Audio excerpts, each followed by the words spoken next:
Welcome everyone to Digital Brand's second webinar during our Reg A campaign. We're pleased to have you today. Our Reg A campaign is doing fabulously. We have done about 430,000 in the last 10 days with Start Engine. We're really excited to see how the community is responding to Digital Brands Group and all that we have to offer. Today we have Laura Dowling, Digital CMO. She joined us back in January, and we're so excited to have her. She came over to us from here, Winston and Coach, were two of those places that her initiatives really created some incredible traction for some very legacy type brands. So with that, I'll let her take it away. Great. Good morning, everyone. I wanted to take you through the board presentation that I just most recently had just a couple weeks back. Being that it's extremely numbers driven, it'll give you a sense of some really great results we've been able to generate as a team, and also give you a forward-thinking view of what we're doing in Digital Brands Group.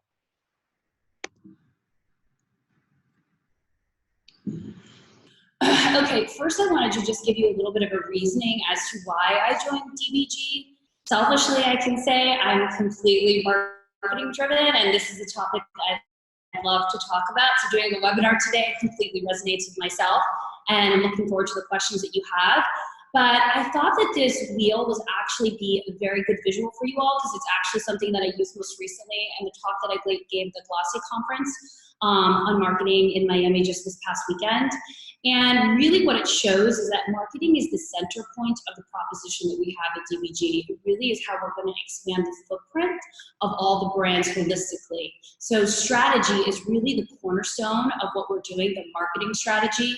And we work with all the brands. So my team creatively gets to expand their wings and think about all of the different brands. And then we're able to leverage the marketing and the dollars and budgets across all of them, gather the data that we have across all of the brands, go to the partners and work with them and optimize all of the different offerings that they have against various platforms, and continuously engage with the end consumer.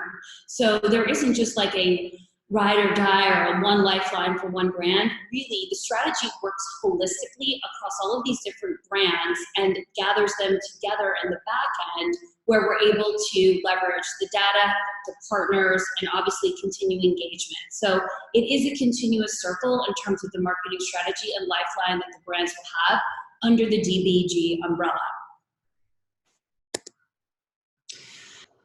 This is DBG, and the marketing strategy is a completely audience-driven strategy. What it means to me in terms of marketing is that it really is taking the creative brief and flipping it on its head. A creative brief is essentially the tool from which every marketer disseminates their strategy from.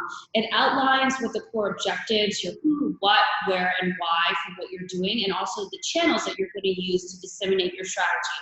It actually is the tool that we use as marketers to give to the creative team and all of our other partners, so they have a full outline of what we're looking to do. Typically, the audience or your target audience is further down in the brief. But what we're doing is, because the way the world is consuming has changed so much over the past 6 months, over the past year, even the past couple of years, is we're flipping a switch on that and putting the audience at the top of the brief. And what that means is that what we're doing is we're saying, okay, we need to know where that audience is at and develop our strategy against that audience mindset and where they are, versus the way that it's always been done historically, which is come up with the brief, the brand has a concept, you come up with this great, glorious concept, and you basically divide it out into all smaller pieces of the strategy, and you disseminate it out via channels. Versus thinking of those channels and where the audience is and developing your strategy against that. That way, you're actually able to optimize and really be way more efficient with your spend against every channel, and you're able to cut through via all of these different channels and modes of communication that today's consumer is now consuming. So it really is putting the audience, the customer at the top, the center point, the top of the pyramid, and everything else is lesser to that. So really that's how we're going to break through, is really being audience driven and audience first. Okay, so here's the numbers I just wanted to share with all of you in terms of some really fabulous wins that we've had in the digital realm. Expanding reach. So as you know, the way that we talk about expanding reach, especially digitally, is we talk about it as a funnel, right? Okay, and what had been done is we were only going after lookalikes. And lookalikes are people that basically are the most akin and similar to your existing customer. And when you get that, it's a very good way to have quick wins financially, because you're basically going after a customer that looks very similar to the one that you have. But what it also does to you is, unfortunately, it limits you in the reach that you have, because you're really not going after any other target that you may have in the universe. You're only going after a really small subset. And after longer periods of time, it actually ends up being a noose a little bit on your brand, because you're not able to grow and find those new groups of people that most likely would be significantly interested in your value proposition. So what I did since I've been joining, and you can see we've added incremental revenue, 45% increases just off of those audience, going from 1% to 2% to 3%, all the way out to 5%, and causing significant lifts in what we're doing and the dollars we're generating, and actually a lower cost per click. So we're generating more revenue off of a smaller base. So really, really great wins there. Email. I'm very adamant and militant about email. Email is your most engaged consumer. We've had some fabulous list growth because we've been doing some CPL, cost per lead campaigns, really trying to gain traction there on growing our list. And we also know, even when we did this most recent email campaign, and then we gathered the results of how many sales we've had from emails that we've captured from January all the way up till now, 35% of those who have transacted with the brand most recently came from emails that we have received and are now in our database from January till now. So what that tells me is we're also gathering a quality customer, right? I'm not just going after whatever I can capture online. We as a team, DSTLD, are going after people who are significantly engaged in the brand, and the cost per lead, again, is very efficient. I'm paying $1.17 versus $1.36. So again, just like I'm talking about expanding the top of the funnel off of a smaller base and more efficient base, we're doing the same email capture. So we're capturing new, and we're getting emails as well, and we're expanding that pool. Measurement. I was very also, coming from my past, being a coach, Harry Winston, Ralph Lauren, really looking at a lot of those digital results.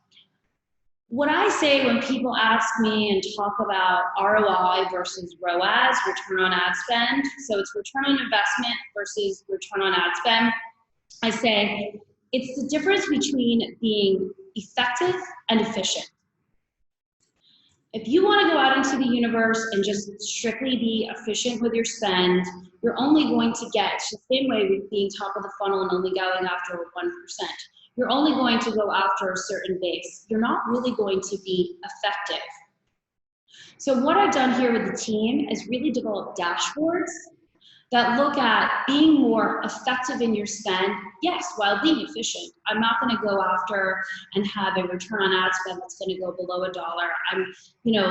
We're definitely going to be really cognizant in how we're spending our dollars, but we are going to be more effective in measuring the results and looking at true KPIs, the right performance indicators, right? So we developed those dashboards, and we've seen great growth, and we've been way more effective in our spend and driving more revenue when we're not just looking at the return on ad spend. Email, as I said, email is your most engaged consumer. That should be driving a majority of sales to your site, because this is the consumer that actually is welcoming your message as a brand into your inbox. We've had some really great wins here in this channel that I pointed out with the slide that I wanted you all to see. Deliverability over the past couple of months has increased by 6%. How are we doing that? Basically what we're doing is we're going in and we're looking at all the content that we have in our emails, because beforehand we had larger images, we had multiple links. And when you have all of those competing type of messages, or you have different things that are kind of off-putting the Google algorithm, you're not going to hit someone's inbox. Your relevancy is off, and you're not actually going to get read. So we've done a lot of things from a content perspective to ensure that we're actually getting to the inbox to those that have signed up for the subscription, right? And because of that, our average, I'm putting an average on here, our average in terms of revenue has increased per email from $4,000 to $7,000. So that's really significant. So increasing that deliverability percentage has increased also to the general revenue that we're getting per email. And then conversion. So awesome wins on conversion here. So we really are capitalizing here. And what we're doing here, so what I talked about earlier is about deliverability and revenue increase by email. So that's really content driven. When I'm talking about conversion, again, yes, that has to do with the content, but also to how we're segmenting out the list, right? Because there needs to be different ways we segment out the list to make sure that, Google knows that's the biggest email service provider. Google's making sure that in terms of the relevancy, we're going into the inbox, which is then going to help our conversion rates, right? So we are going out and breaking out the list and segmenting the journey in a much more strategic way than we were prior, which has caused these really significant increases in conversion. SMS. So at the Glossy conference over the weekend, there was a lot of chatter about where text message is going and how to leverage text message properly. I do believe in mobile as an actual device, and it's a great device to market to. There are other facets that you can use for it, and it does specifically come in play a lot when you're in the brick and mortar space too. SMS, I think, is a good tool when you want to leverage it properly, and we have been leveraging it off of trigger-based campaigns, which has driven really great click-through for us and conversion. And we're driving it at really targeted times. I've been working with the team on leveraging the flighting of SMS and also segmenting out who those customers are and segmenting them out versus the email channel and the SMS channel, right? So you can just see from these one-time sends versus trigger how we've been able to significantly increase the revenue, 38%, 52% of the conversion. We've had really, really great wins, and we will continue to do so and monitor those wins. Again, going back to what I said earlier, we've been increasing revenue overall in the digital space by being much more effective with our spend, and we're going to do the same here as well. Organic. So organic has been a really great area for us to test and learn our voice. When I joined the group, I said, we're barely doing any Instagram stories. Instagram stories really is where it's at right now in terms of it doesn't necessarily get hit by the same algorithm that the grid does. So what we've done in order to increase our visibility overall is go from zero stories a week from 3 to 5. And also what's driven a lot of traction, like before we were maybe getting 200, 300, impressions on the stories. Now we're averaging 1,500, 2,000 on really good stories. Like what we've done is also make storylines that have to do with things that line up with the values of Distilled as a brand. So it might be, I'm sure if all of you are following, or all of you should be, following our Instagram handle, you'll see there's hikes in Malibu, there's where to go to brunch in New York. We're really trying to show other facets of the personality. And when you show those other facets, those are really great opportunities to create those halos and those emotional connections with the brand. It doesn't always have to be so sell, because there needs to be different pieces where you're going to engage with the end consumer, because in the end, they're going to come back to you, you're going to resonate more, and that's going to drive more traction for you. So that's really how we've been leveraging that channel, is kind of telling those stories that we can tell that kind of show the different facets of who Distilled is. And we've seen these really great engagement increases. I'm sure you saw we had that great Black is in the Black campaign, which I'm going to talk about as well. I mean, we've had some really significant increases in our engagement and our grid as well. So when we're dropping these fabulous stories, we also use the Instagram algorithm to also populate the grid, because that also helps with our relevancy scores too. Subsequently, traffic to site has increased over 72%. So these really great, well thought out stories, I don't know if you can see, but if you viewed our most recent stories, we have an in-house videographer. So we're actually putting together some extremely compelling content and telling stories whether it's DNA of denim, talking about the pockets or the rivets, what Distill does differently from a functionality standpoint that aesthetically is really beautiful is causing those increases in traffic. And those increases in traffic give us more pool of people to market to in the end, and just gets our word of mouth out there in a larger way. Because that's really what you want to do, is expand your footprint. You know, we really are all about driving that scale. I put this in because I wanted you also to see too what's really been great, and what I was also really impressed by is we most recently, when we were going on, and this was during when we were celebrating Earth Day, you know, we had a whole week talking about different things, you know, talking about our denim, how to care for your denim, you know, buying better, really going after that quality component, distilling down to the essentials. We also profiled someone who's extremely engaged in our brand, one of our Instagram followers, organically, the Puerto Rican, a man out of Boston, who was promoting on his own site a capsule collection of 25 pieces, mainly of distilled, that he had been doing because he really wanted to simplify his way of life, expand his mind and thoughts, and he profiled us as well. So we put this up on our organic stories, and our traffic, actually, to say, we had a 20% increase just from that alone, and also more people going to our blog.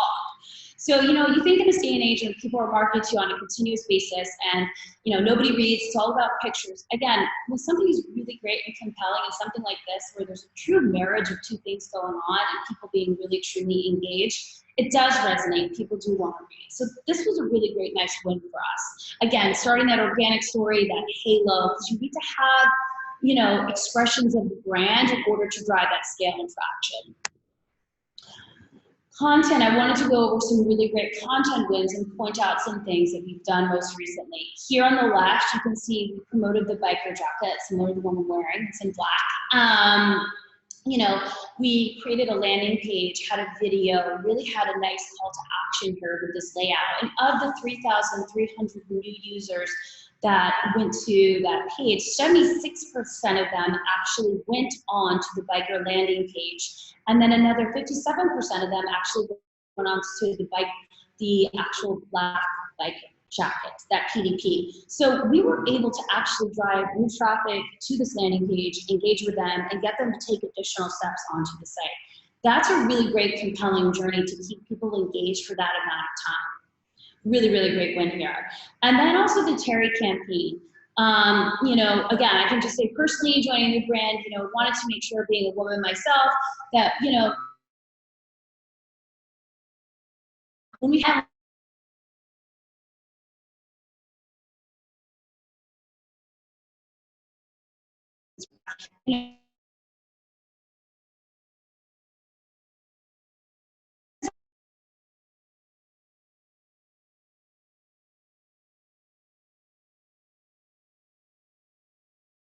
which is actually double the amount we did from the year prior, when there were only 30 pieces of content made over 5 channels, right? So again, being audience first with this Terry campaign, creating something that's a commodity as a product, but really having a true love story behind it, talking about Malibu, things that go back and show the personality of the brand, Polaroids, you know, that drove this past spring.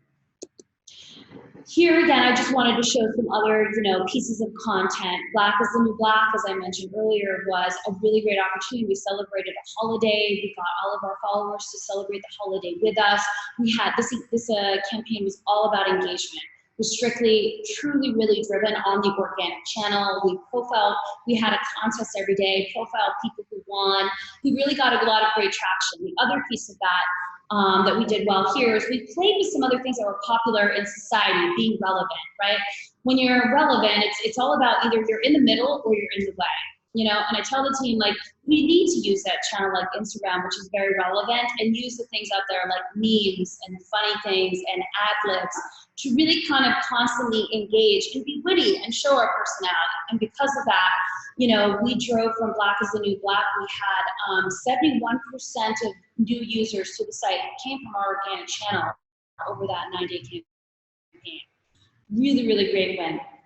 Here, this was an email that we had that went out during when we were celebrating Earth Day, right? So we used Earth Day to really talk about the quality components of distilled and why you want to buy products from the brand. You know, we had, I don't know if you saw, before Earth Day came out, we had articles in WWD talking about how we've upgraded our factories and our mills, and we used this opportunity to talk about that too. And we also used this opportunity and pointed out different facts, talking about the fact that, you know, if you wash your jean 2 times versus 10, you're like significantly reducing your carbon footprint by over 67%, right?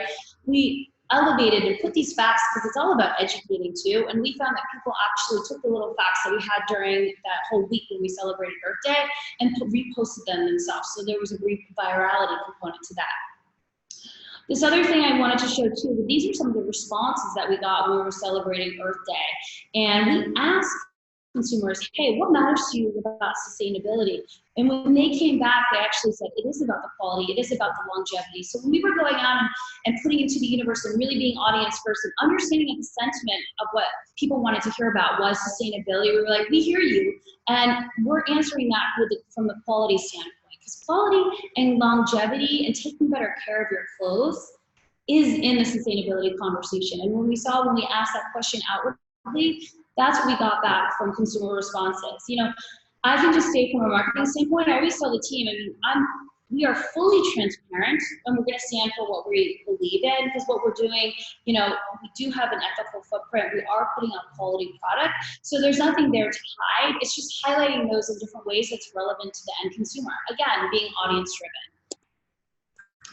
I wanted to point out this too, because I thought this was really beautifully done by the team. You know, taking care of your clothes. You know, how do you take care of your clothes? It's not necessarily like everyone gives you a guidebook when you buy something. So we took this opportunity, especially with denim, to educate people and talk about, you know, you could put instead of washing your denim, you could put your jeans on ice, right? Ice Ice Baby. Who doesn't love that Vanilla Ice song? I'm just gonna slide really quick. So, you know, taking that opportunity to kind of say, oh, you can put your jeans in the freezer, and that's going to decrease the amount of bacteria and neutralize odors, right? You can hang dry your jeans, and that also obviously reduces your carbon footprint. You know, there's these different ways to be sustainable and also to take care of your product, which, you know, and again, here too, I think we saw a lift in our overall channels overall of like about almost 15 to 20%. So people are very engaged on how to take care of their clothes because they're going to have a longer lifetime if you do it properly. I wanted to just post some really great numbers too. Just, you know, separating out these 3 main campaigns that I talked about. If you think about it, the biker jacket, the Terry that I talked about with the female male love story, and black is the new black. With the biker jacket, we were specifically going after a higher AOR, you know, an average unit retail, and we saw over 120% increase in that 7-day campaign in the leather category overall in terms of revenue, which really, really was significant. So we were being very poignant in what we were promoting, and we saw especially about the moto jacket, and we saw that, and we were talking about a women's jacket, but we also saw a rise in men's. So when you really are making great content and it resonates, people go overall to your site, whether it be male or female, and it's a great quality product. So I think that really stands for itself. When we were thinking about Terry, I posted these number 2, 600% more units of Terry sold than biker jacket. That's 298 units versus 43. So really it was a volume play all about Terry, and knowing that Terry was a commodity when we went back to the brief, the creative brief that I mentioned earlier, when we were coming up with the campaign, we were like, what do we need to do in order to sell something that many other brands have? You know, we looked, I don't know if you saw some of the storylines that we have the beautiful Terry and we have the beach sand, and you know, we told this story of a couple in love over a weekend in Malibu, walking on the beach, you know, being together. We had Polaroids, you know, really trying to elevate and have a narrative that more people could connect to, and clearly it drove. It had 43% more revenue than biker. With actually, it's only a fourth of the price. So that's great win there. And black is the new black. I mean, that was when we went after engagement, relevancy, wanted to be part of the current, you know, conversations that were going on digitally. And, you know, we had great profile visits, reaches, shares. I mean, I point out the shares because I think that that's really important too, because I always am looking at that, how many people are sharing and how many people are saving our content, because that tells me that there's a virality to that, what we're putting forward, that they want to share, that they want to post this to others. So it's a great way to say, okay, that's how some scale, and those are conversations that are going to work for us for the go forward. Really, really great there. And that is pretty much the end of what I had to say to give you the quarterly board update. I threw in some other pieces, and I'm happy to answer any questions you all may have. Great, thanks Laura. That was a great presentation and really informative. As a reminder, if you have any questions, you can click the Q&A box at the bottom of your screen and type in questions, and we'll have plenty of time for Laura to provide some answers. The first question: you have an impressive resume. I'd like to hear more about your background and how you came to Digital Brands Group. Sure. So most recently, I was at Coach for the past 2.5 years. I was head of North America Marketing and PR. I had a team of about 25 people running brand, e-com, retail, CRM, analytics, PR, and social. I had the budget there was about $40 or $50 million. So I had a very substantial footprint. And just so you could understand the scalability of what I had going on with the team, the United States, North America, which is the team that I ran. So essentially that business drives about 70% of Coach's overall business. So Coach is about $4.5–5 billion brand. So essentially my team is driving the results for the brand globally overall. Before I was at Coach, I was at Harry Winston for 5 years. I was there before the company was acquired by the Swatch Group. The Swatch Group has about 20 brands, Harry Winston being the top brand, the most recent brand acquired by the group in the crown jewel. I was there because I really significantly wanted to understand and have a knowledge of clienteling and how to work at the top of the pyramid. Before I was at Harry Winston, I was at Ralph Lauren, where I helmed and ran cross-divisional initiatives at wholesale, like Pink Pony, the Olympics, holidays. So really working across all of those different divisions at wholesale. And I can say most recently, and before that I was at Lynx of London, and prior to that I was at Bulgari, which is now an LVMH brand. So yes, I mean, I definitely have spent the bevy of my career in New York at top brands. And I've wanted to be a part of those brands because every time I've made a move, I've known specifically that I've wanted to be a CMO, or Barbara Walters, who didn't when they were a little kid, knowing that I wanted to move on and get different skills from every job that I have been at, right? And when I left Harry Winston, I knew specifically that I wanted to go to Coach because I wanted to do scale. I wanted to have that under my belt, and I wanted to make, I really wanted to make something grow significantly. After I had that scale component, I left back in August, and with the specific intent that I wanted to build. And I wanted to find that opportunity wherever that was, and I wanted to be a part of building something. So I actually was going out to PE firms like Carlyle, Cateron, they own Supreme. I went out to all the ones where I had interacted with someone in the past, in my previous life, and talking to them about, look, I see where the newness is going, because I was seeing it on a daily basis being at Coach, that like I was being, beat out digitally by Allbirds and by all of these other like direct-to-consumer brands, Bonobos, that were doing things online that I couldn't do because of inventory or other issues, right? So when I left, I was like, I wanted to be a part of that newness. Like that's where it's at. So I went to those PE firms and I said, look, I could be CMO across one of your brands or a portfolio of brands, or I can tell you where the bodies are buried because I've buried them myself. And all of them came back to me with, what you're talking about is basically like trying to set up an LVMH type of model, and we just don't work that way. And I was like, well, that's actually the way the future is going to work. I feel very strongly about it because I've been in retail my entire life. That's where the future is going. And then I found Hill, the organization, Mark, and Corey here, and they were looking for actually exactly what I was talking about in New York. So it was a matter of relocating myself and joining the team. Great, thanks, Laura. Next question. As part of Tapestry, Coach has a similar business model to Digital Brands Group. What are the synergies and the differences you see between Tapestry and Digital Brands Group? I'll be completely transparent with you. Part of the reason why I was allured by Digital Brands Group is because I personally felt at Tapestry, at Coach, my marketing budget was actually the Band-Aid that was trying to fix a dam that was where the water was coming over, right? So I was like actually trying to fix a little hole in a big problem. And here I'm able to actually use the marketing budget and leverage it properly to really build a brand and brands as we acquire more brands. Here, what the differences are, what I can say, like in a Tapestry type of organization, you have a Coach and a Kate Spade and a Stuart Weitzman, and yes, you're all under one umbrella, but you're not really sharing across teams, right? Because you're really just really concerned about your own team. That's not the way that you're bonused or KPI'd or anything like that. So even though you are part of one group, you still are operating on behalf of your team. And there's a lot of legacy that goes on with all the different brands. So you're really only concerned about your own team. The way that we're building DBG and why I started with that circle in the beginning is because really the center point is marketing, right? And the team is going to be KPI'd and everything is going to disseminate from there. And we're going to work across all brands and share all of the data and back of house learnings, which is completely the opposite of the way a Tapestry or a Capri, which has Michael Kors, or an LVMH works, right? Because they're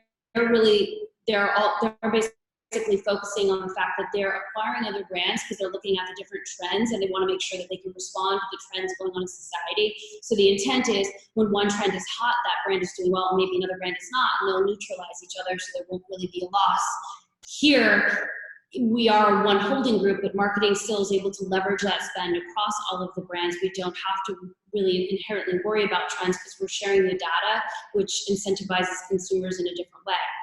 The other piece I really want to point out, another reason why I joined the organization, is the nimbleness.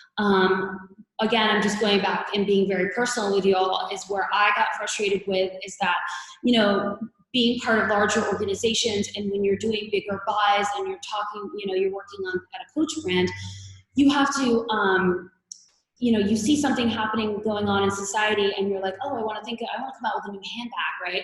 And because there's some new backpack that's coming out. I mean, you have to work with product development and those timelines are like 9 months minimum, right? A trend is a trend is a trend, and it happens immediately and it goes away. So when you're marketing, you really want to capitalize on that trend. It's very hard in an organization like that isn't as nimble and as agile as Digital Brands Group is, right? We're going to be able to, and we're able to now, listen to what the consumer is saying, see what's going on in society, and immediately react and come out with product. And we have much shorter timelines because we're not carrying all that back of the house product. Right? And we don't have to worry about those things. So to me, the timelines are significant because, again, I'm just going back to my career and I'm sure all of you can resonate with this as well. I wanted to make sure this is a step that I specifically wanted to make because I had worked in retail my entire career and saw some of the good, the bad, and the pitfalls and know that there's a transition going on in the retail industry, and I could see the future and I wanted to be a part of the future and I didn't want to be a part of the past because sometimes when you're stuck with those legacy issues and that's the way an organization is set up, you're a victim to it, and what ends up happening is your marketing budget is trying to save it versus building, which is what we're doing here. Thanks, Laura. Are you planning to target other age groups other than young people, say under 25 years old? I love my coat, the one that Jennifer Lopez wore in the magazine. I purchased it, but I'm too old to wear the leather jacket and no desire to wear a hoodie. Can you speak more about the age groups that you'll be targeting? Okay, well, first I want to respond about your leather jacket. You're never too old to wear leather. Okay? I love leather. I will wear it forever and I have a whole closet full of it even before I joined Distilled. But the way that I do want to answer that question as well, yes, we are going for Distilled. We are going after, basically our target demographic is 25 to 35. But what I also want to talk to you about too is another reason why I joined the organization is that we're going after a psychographic. A psychographic is basically someone's mindset, right? So normally when you are a marketer, you go after a demographic, which is an age group, right? And you go after an age group because that's what's going to give you scale. Again, that's the way it's been done historically. With Digital Brands Group, we're acquiring these brands that are like 20, 30, 40, 50 market cap, right? They're really actually identifying with a psychographic, right? Distilled is going after a certain psychographic. For Digital Brands Group, we're able to keep all of these brands going after psychographics, mindsets, and we're able to do it at scale because we're combining them all together, and I'm able to use the marketing budget to speak to all of those psychographics. So that's a really compelling proposition, especially as a marketer, because you don't have to dilute your message to be one size fits all, right? You're really able to penetrate because you're going after a specific consumer. So that's really Digital Brands Group going after different psychographics. And when you're going after psychographics, it's not age driven, it's your mindset. Like, I'm a specific age, which I won't give you, but I'm a specific age, but I may think I'm another age, right? So that's a psychographic. So it's really identifying with the psychographic. And that's why I'm saying you're not too old to wear leather, and I don't think you're too old to wear anything. It's really going after your mindset and thinking of age second. So Distilled will stay pretty much, in order to be true to the brand, I would say the psychographic and the demographic that we're going after, maybe I would say 25 to 45, right? But I mean, there will be other brands that we acquire in the portfolio that will go after different psychographics. But I would, again, think of less the demographic, the age, and more about the mindset. Great answer. Switching gears a little bit, I think this might be a good place we can talk about our physical retail strategy.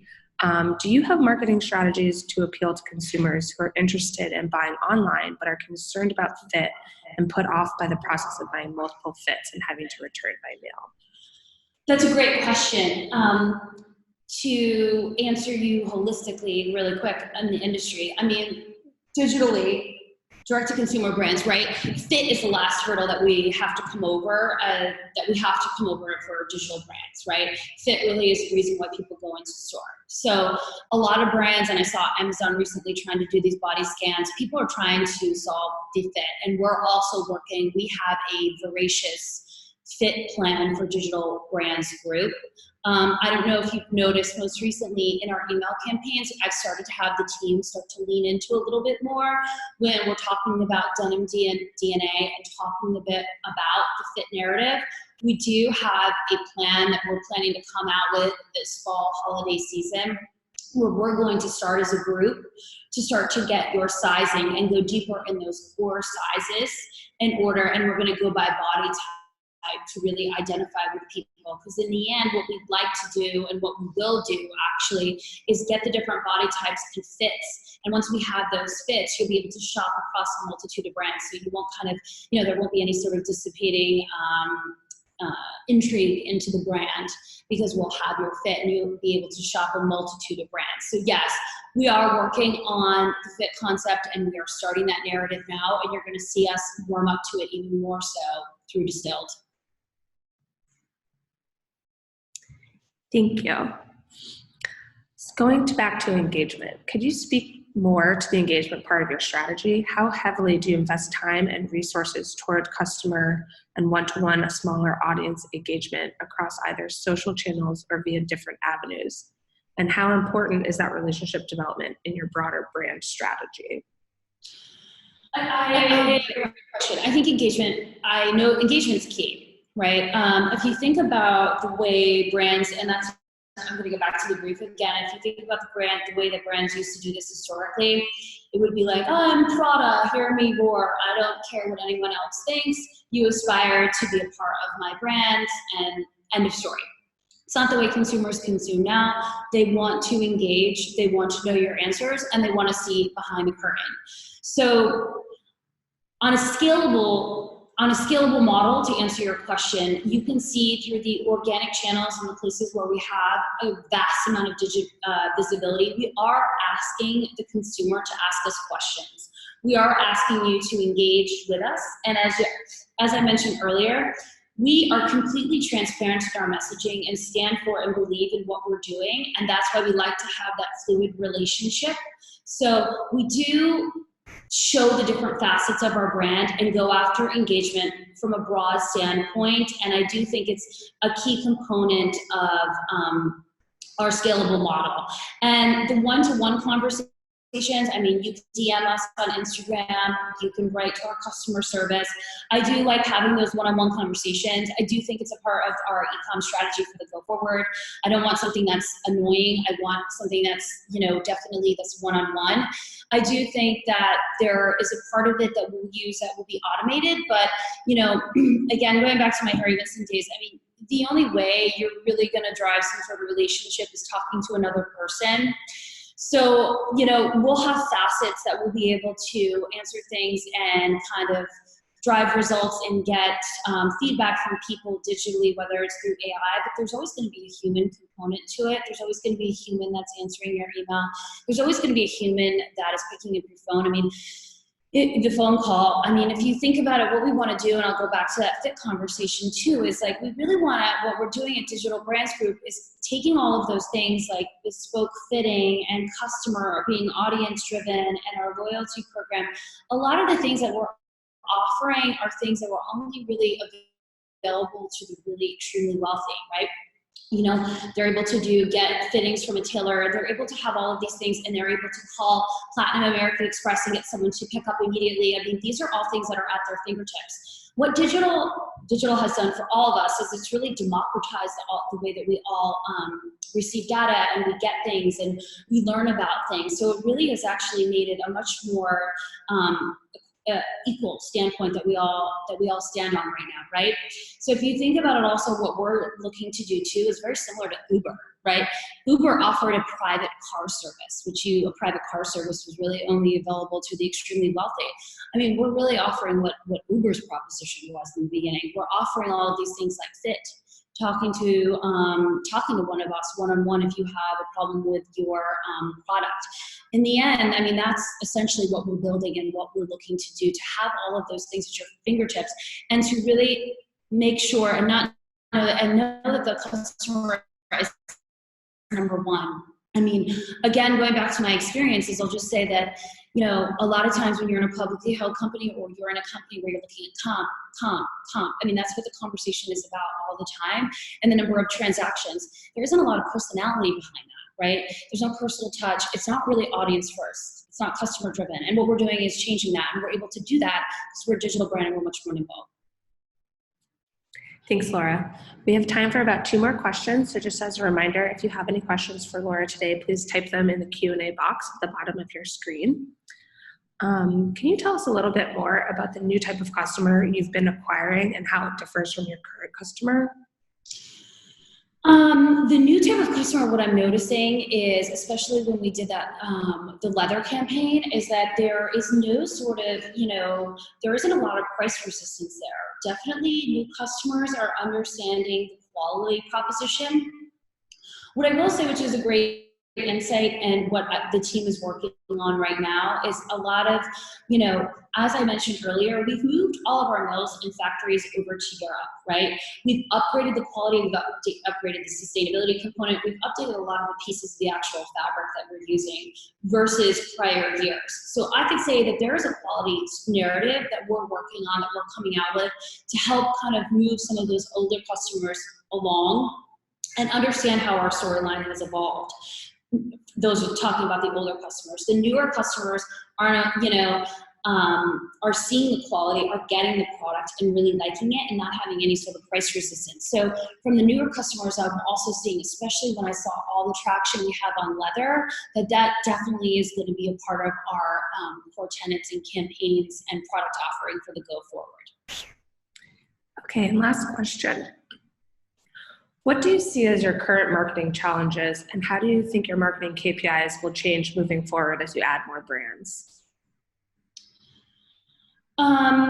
I can say as a marketer that the things that I think about, especially because I was at this marketing conference in Miami over the weekend and I hear different people talking about it, is there's a couple of things. The challenge is data, right?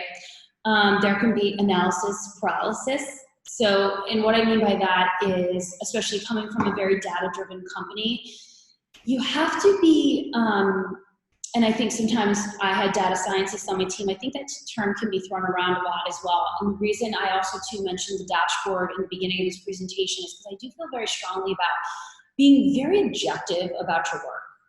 At the end of the day, the team is here to drive results, to move a brand forward, and to move brands forward. And you need to be very objective in what you're doing. And the phenomenal part about digital is you can say this worked and this didn't work, and let's move on, let's optimize it and move forward, right?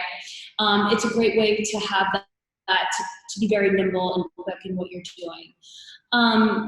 So with the data, I think that you need to be very particular in the numbers that you're pulling and what that thread line and what that storyline is that you're telling. And what I can say too is I see that there's a lot of companies that want to hook in and be that data partner for you. So you have to be, that to me is definitely a challenge as a marketer, to make sure that the numbers you're looking at are correct, effective, and that's what I go back to saying being efficient and being effective, right? There's a difference between both of them. You really need to be careful about what you're looking at. So that to me is a challenge, right? The other challenges is I also see is that there's all of these different word of mouth and people that are now being KPI based on referrals that they're getting from friends. I see all of these new companies that are coming out. I think you need to be very poignant in who you're selecting as your partner, because you never want the word of mouth to not be effective. So those are two areas, along with other channels, as I spoke to earlier about mobile and different things. When you see these new channels emerge, it's good to really effectively evaluate. I mean, it's the marketer's landscape right now. I mean, many people, other colleagues, but not myself, because I'm never intimidated by anything, can be intimidated by the amount of channels and diversification out there. I think it's, again, I'll go back to something that I say many times over, is it's about weaving through those channels properly and effectively and measuring yourself objectively at the end of the day. What was the second part of your question? It was Digital Brands Group? Yeah. Look, life changes. What I wore yesterday wasn't what I wore today, right? So life is going to change. Channels are going to change. What I would say as a marketer is you cannot put all your budget into one channel. I mean, that's like, being in Game of Thrones and only looking out of one side of the castle and not seeing that there's a whole troop of people behind you, right? I mean, I think it's about making sure that you have diversification within your portfolio of who you're leveraging in your partners. And I think that as Digital Brands Group grows, we'll be able to diversify more. Right now, we're effectively using a certain number of partners, because again, when you have certain dollar allocations, you want to make sure that the dollars that you're using are effective and you're able to penetrate. If you have a small amount of dollars, you don't want to spread them out across everything, because you're not really going to break through, right? So I think as we continue to grow, we'll have larger dollar amounts that we'll be able to spend across channels and then leverage that effectively. Thanks, Laura, for that awesome presentation. It was very thorough and very informative. As a reminder, our campaign can be found at startengine.com/DBG. We've done over 3.5 million so far. We're super excited, and there's still time to grab your $500 store credit, so invest today. Thanks, guys.